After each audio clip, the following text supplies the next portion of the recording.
Assalamualaikum, selamat sejahtera. Terima kasih lagi bersama dengan Cikgu Aisyah Channel dan kali ini kita masih lagi dalam tingkatan 4 bab 1 tajuk fungsi dan persamaan kuadratik dalam satu pemboleh ubah. Dan ini adalah part yang ke-3. Mana saya? 3. Tiga. Yang nombor 3.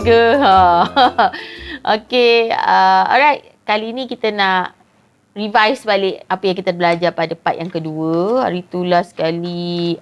Sampai sinilah saya dah tutup siap-siap ni.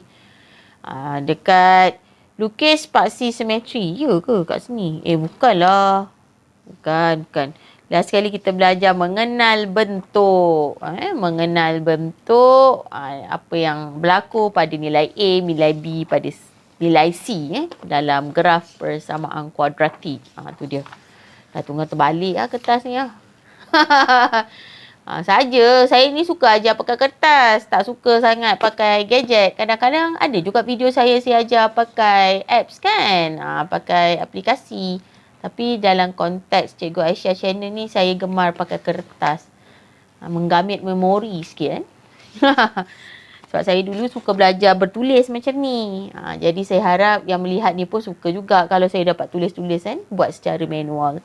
Jadi hari ini kita nak belajar bentuk satu persamaan kuadratik dalam bentuk am berdasarkan situasi. Bentuk am tu benda. Okey, bentuk am tu dalam persamaan kuadratik kita boleh membina bentuk am.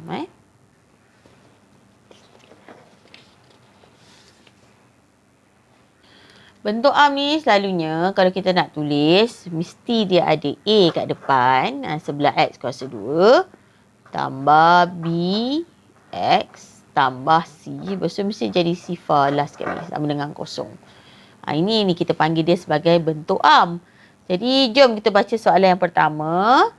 Panjang dan lebar sebuah segi 4 tepat. Masing-masing X tambah 3 cm dan X tambah 2 cm. Luas segi 4 tepat itu adalah 50 cm persegi. Apa yang dia minta? Bentukkan satu persamaan kuadratik dalam bentuk A. Berdasarkan situasi nombor 1 ini.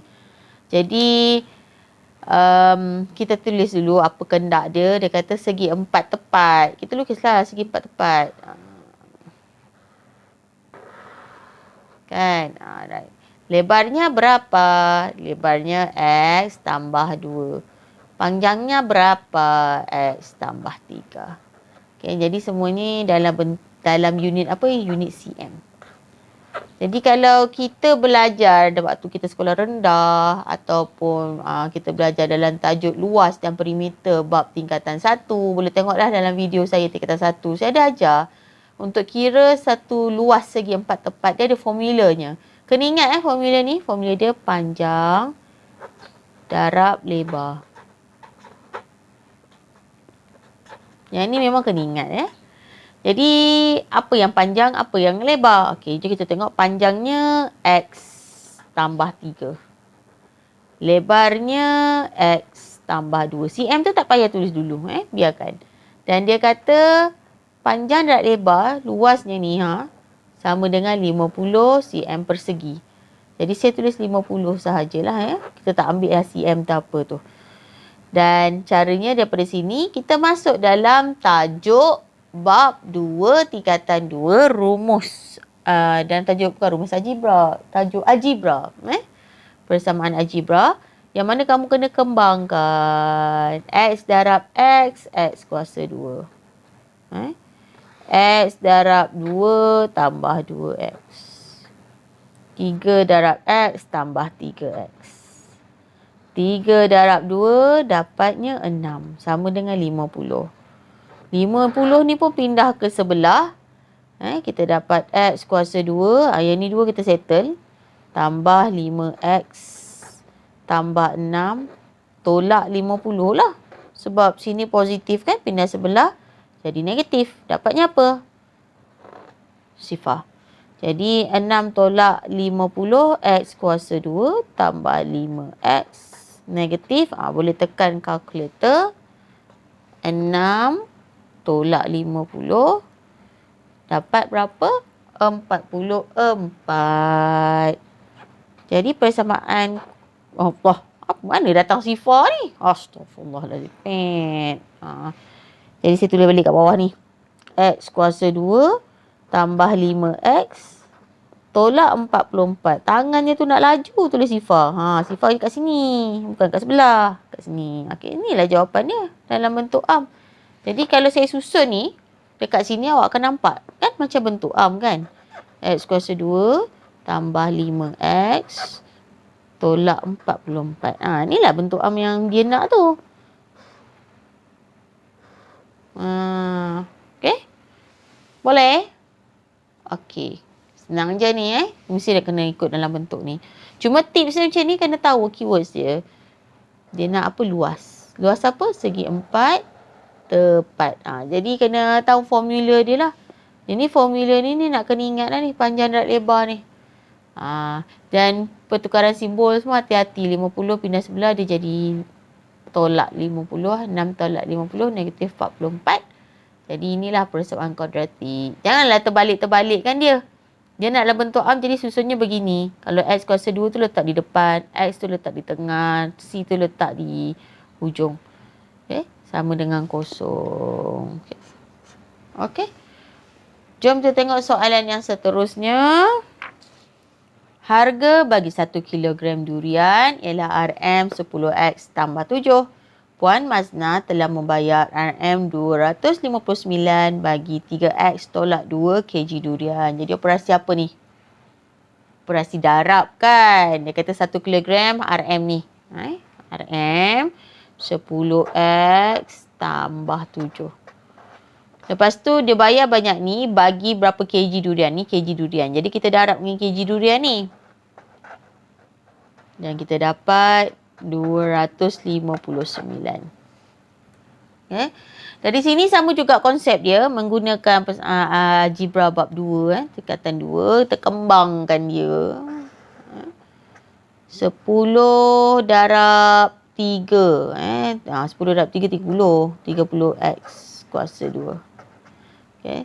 10 darab negatif 2, negatif 20x. 7 darab 3 tambah 21x. 7 darab negatif 2, negatif 14. Sama dengan 259. Jadi dua-dua ni boleh selesaikan. Tambah x tolak 14. Sama dengan 259. Okay. 259 ini kita pindahkan ke sebelah. Jadi operasi apa? Ya benar, tolak.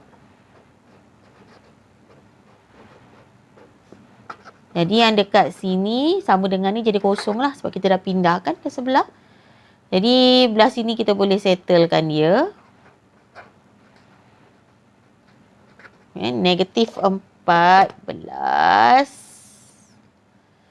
tolak 259. Negatif 273. Tolak 273. Sama dengan sifar. Okey, dapat bentuk am kita. Baik senang je. Jom kita tengok soalan yang ketiga. Situasi yang ketiga. Pendek situasi dia. Tu dia. Hasil darab dua nombor genap yang berturutan adalah 3024. Jom kita check dulu. Nombor genap. Kita tak ada data apa. Satu data je. Jadi kita kena bina data dia. Okey, kita ambil nombor genap. Okey, nombor genap kita yang pertama lah. Yang pertama. Sama juga dengan N. Okey, nombor genap kita, ni kita bina sendiri Nak ambil X pun boleh. Nak ambil A pun boleh Nombor genap kita yang kedua.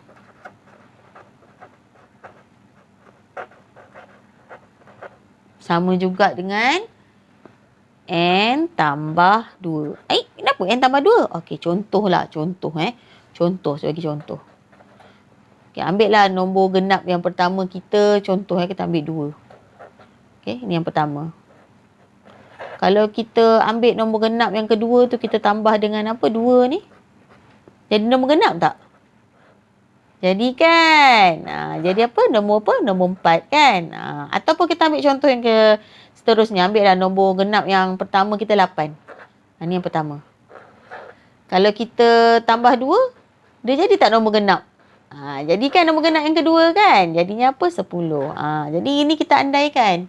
Sebab kita tak tahu nombor genap yang pertama tu apa, yang kedua tu apa. Jadi kita buat perumpamaan guna huruf N. Nak pakai X boleh, nak pakai Y boleh, nak pakai A boleh, B boleh, ikutlah. Seterusnya macam ni kita nak buat ni. Dia kata darab. Darab 2 nombor genap berturutan. Jadi ni dengan ni kita darab. N darab N tambah 2. Dapatnya apa ni? 3, 0, 2, 4. Kita kembangkan. N darab N, N kuasa 2. Okey. Tambah 2N. Tolak 3024. Sama dengan sifar. Tada! Senang lah. Terus dapat kita punya bentuk am. Jadi dalam persamaan kuadratik.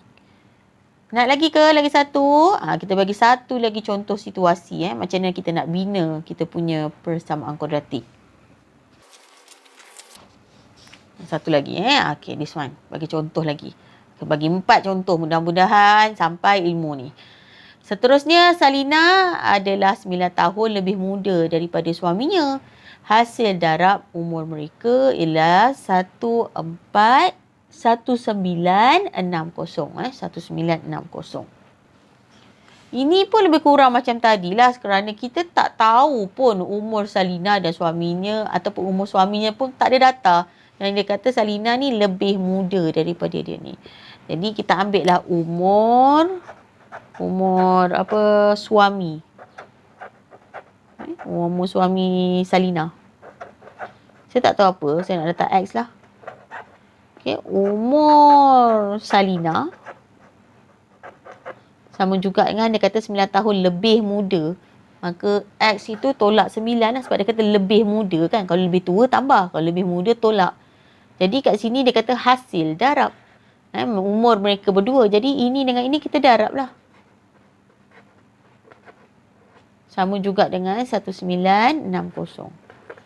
Okey, kita kembangkan macam tadi juga. Sama.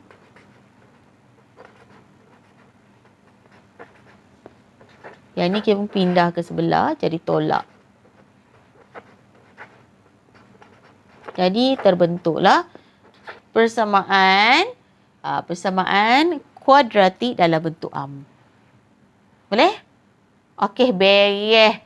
Cun, faham. Kena buat lagi ni. Kena buat lagi, tak boleh dah tengok sini je. Pergi buat latihan. Dia tak boleh kalau tengok video terus rasa pandai. Tak ada. Matematik kena apply. Mana tengok video terus rasa pandai tak? Kena buat latihan lagi. Lepas tu, mana yang tak tahu pergi bincang. Tanya cikgu, tanya kawan-kawan yang pandai. Macam tu. Dia tak ada tengok video terus jadi pandai. Bukan video ni ada magic ke apa kan. Dia sebagai panduan untuk belajar. Okey, jom kita tengok lagi tentang punca-punca. Apa benda punca-punca ni? Jangan ingat bahasa Melayu je ada punca-punca.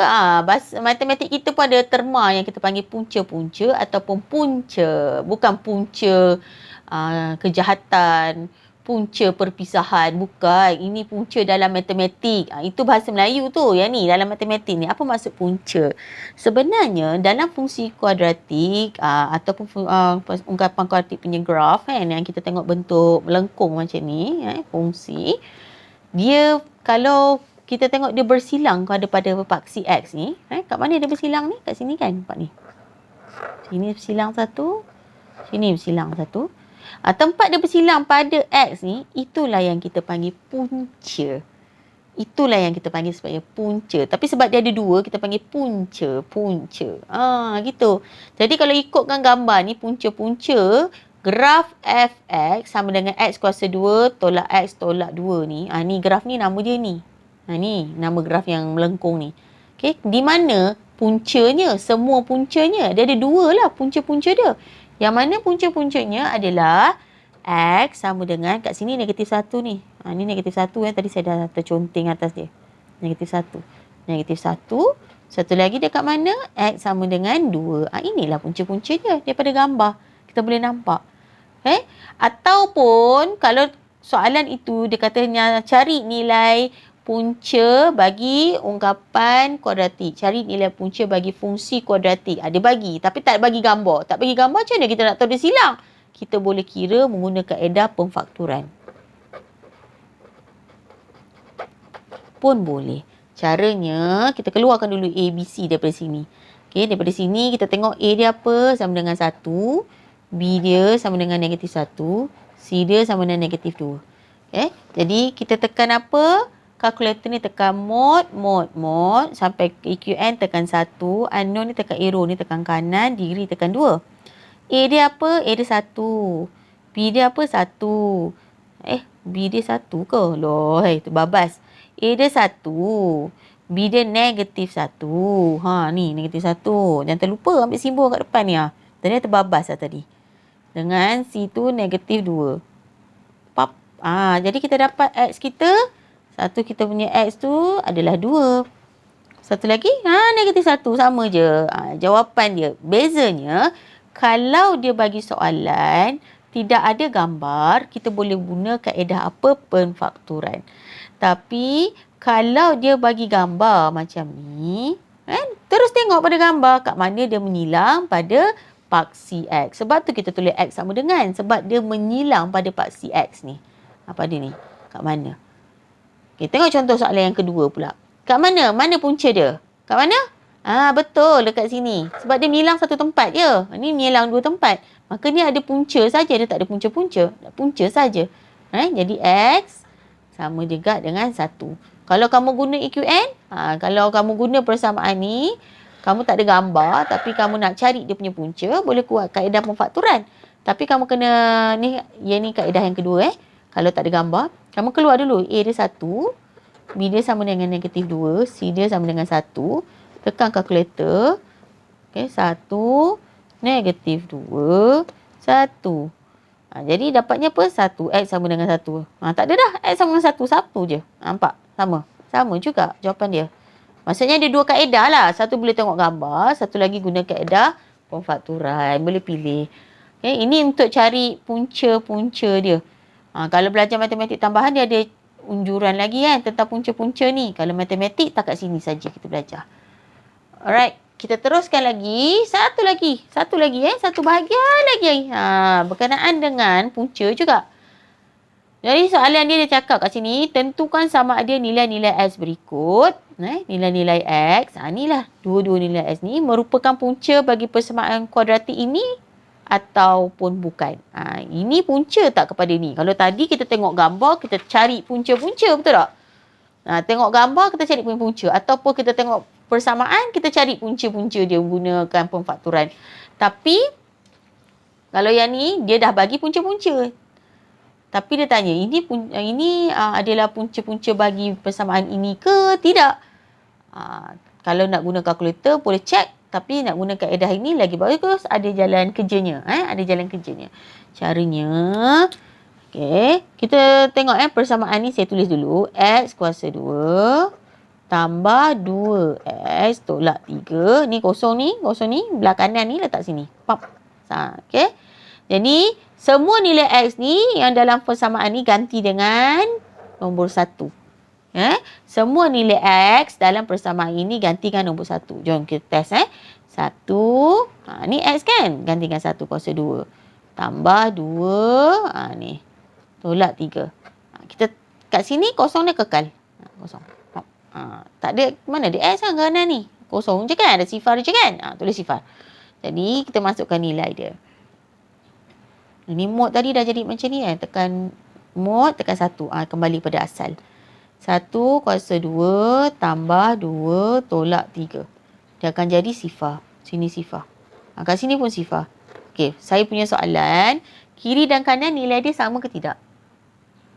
Kiri dan kanan nilainya sama. Sini sifar, sini pun sifar. Sama-sama sifar.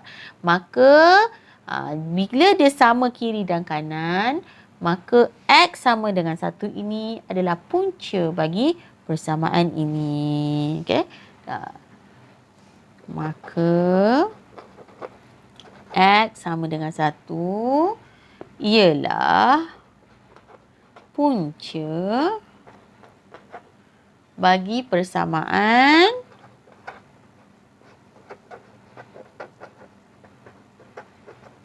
yang ni X kuasa 2 tambah 2X tolak 3 sama dengan kosong.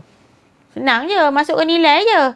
Check kiri kanan dia sama ke tak. Nilai kat sini sama tak dengan nilai kat sini. Kat sini sifar, kalau sini sifar sama, maka dia adalah punca.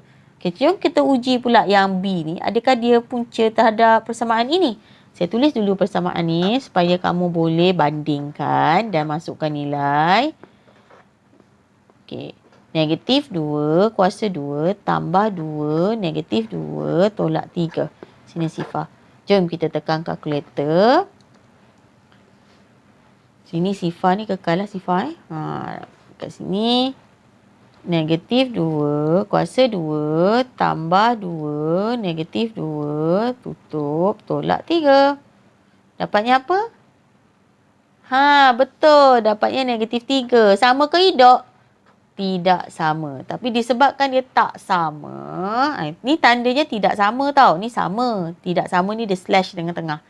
Okay. Maka X sama dengan 2 negatif 2. Pop.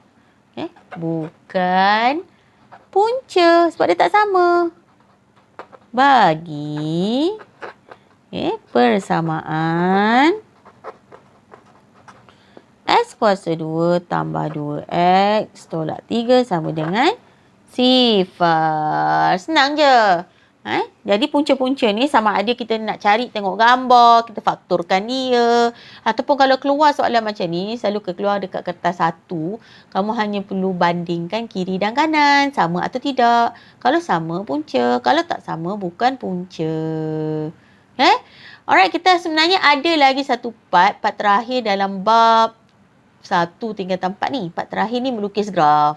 Jadi dia akan bagi kamu fungsi kuadratik ataupun ungkapan kuadratik. Dekat situ dia akan ajar kedaulatif bagaimana kamu nak lukis graf, lakar graf daripada persamaan yang diberikan. Nantikan saya punya video yang terakhir, terakhir dalam bab 1 tingkatan 4 ni ya.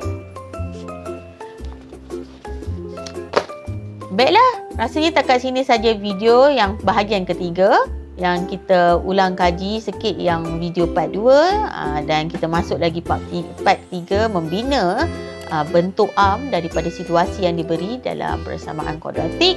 Kemudian kita tengok apa maksud punca-punca. Punca-punca ni berbeza dengan punca yang bahasa Melayu kamu belajar tu. Ni punca matematik. Baiklah. Ajak kawan-kawan tengok Cikgu Aisyah channel. Salah silap saya minta maaf. Dan boleh follow Cikgu punya Telegram semua untuk kita live communicate each other. Okey, jumpa lagi. Bye-bye.